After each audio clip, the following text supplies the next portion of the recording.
Hi, everyone. My name is Mike Pappis, a certified financial planner professional and support manager at Boldin.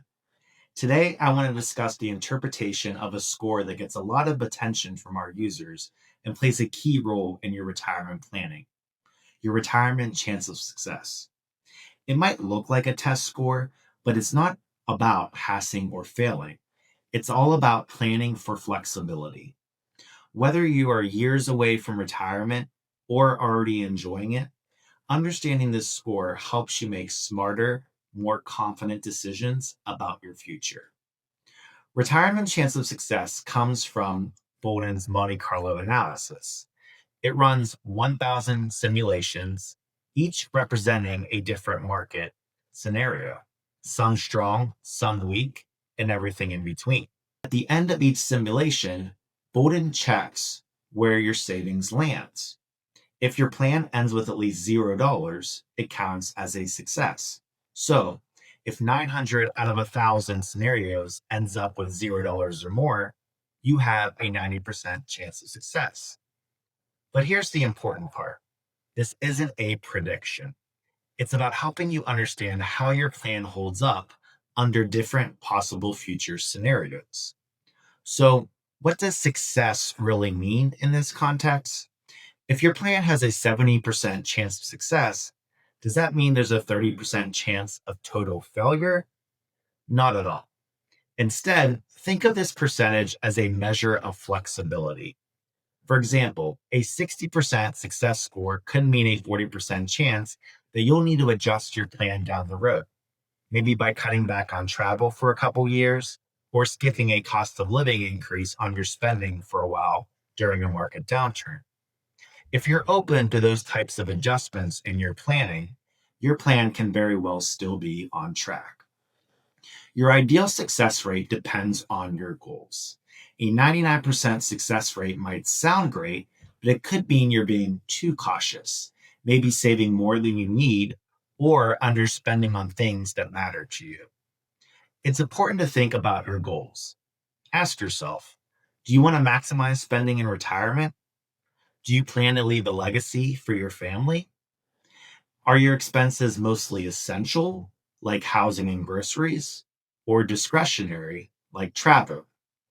Given this, how flexible are you in making spending adjustments to stay on track with your goals? Let's go to the Boldin Planner now and see what this looks like in practice. Here in the Boldin Planner, we have John and Linda, a couple in their 60s who are newly retired and are running a plan with a 73% retirement chance of success, as we see here. At first, that number made them nervous as it didn't feel high enough. But after revisiting their plan this year, they recognized a key assumption in their planning. They were previously using the basic budgeter in Boldin, which we can see by going to My Plan, Expenses and Healthcare, Recurring Expenses, Basic Budgeter. They were assuming $10,000 a month in spending throughout their lifetime, increasing at the general inflation rate in their plan.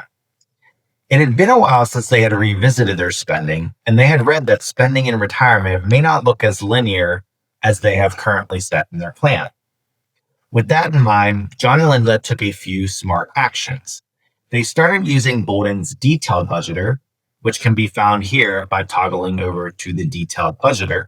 If we click the edit pencil icon, we can see that John filled out a must-spend budget as well as a like-to-spend budget. This was really an eye-opening conversation for John and Linda, as they hadn't revisited their spending in a while, like I said earlier, and they were able to have a conversation on what their future spending may look like in the different categories that the detailed budgeter has. They realized during this conversation that discretionary expenses like extra travel and dining out make up a large percentage of their budget. If we scroll down, we can see under food and dining, they're assuming $1,000 a month in going out to eat. And if we scroll down onto travel and entertainment, they're assuming a $25,000 per year budget for vacations and trips. If things really felt dire, like a severe market downturn, for example, John and Linda know they can cut back in certain areas, like those discretionary expenses of travel and dining out. If we toggle over to their must-spend budget, we see they're assuming less travel, $17,500 a year versus $25,000 a year, as well as less for going out to eat each month, $750 a month versus $1,000 a month. With their must-spend budget, which we are now toggled onto, if we go back to their overview page, we see that their chance of success is now 95% versus 73% on their like-to-spend budget. So they felt really good about their flexibility in spending.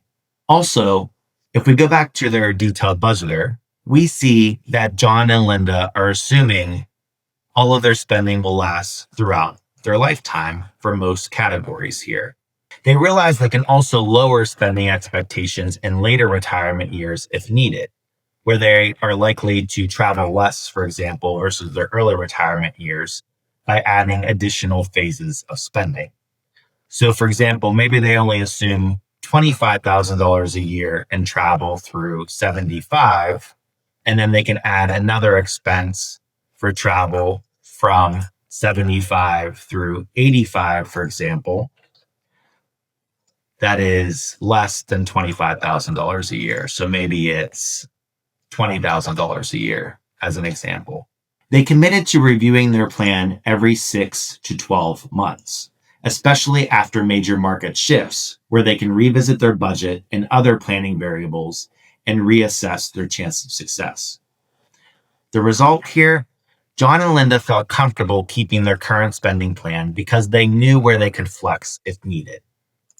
That low to mid 70s chance of success score that they see in their like to spend detailed budgeter became a planning tool opportunity, not a warning sign. As you can see, your retirement chance of success is a tool that helps guide your decisions.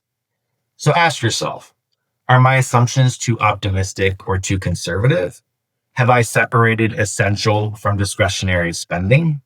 Am I open to making adjustments if things don't go as expected?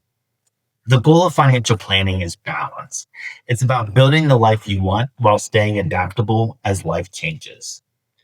Thank you for watching, and don't forget to subscribe to Boldin's YouTube channel for more education and guidance on the many areas within the Boldin Planner. You can also sign up to use the Boldin Planner for free and see for yourself how small adjustments can make a big impact on the long-term success of your financial plan. Happy planning, everyone.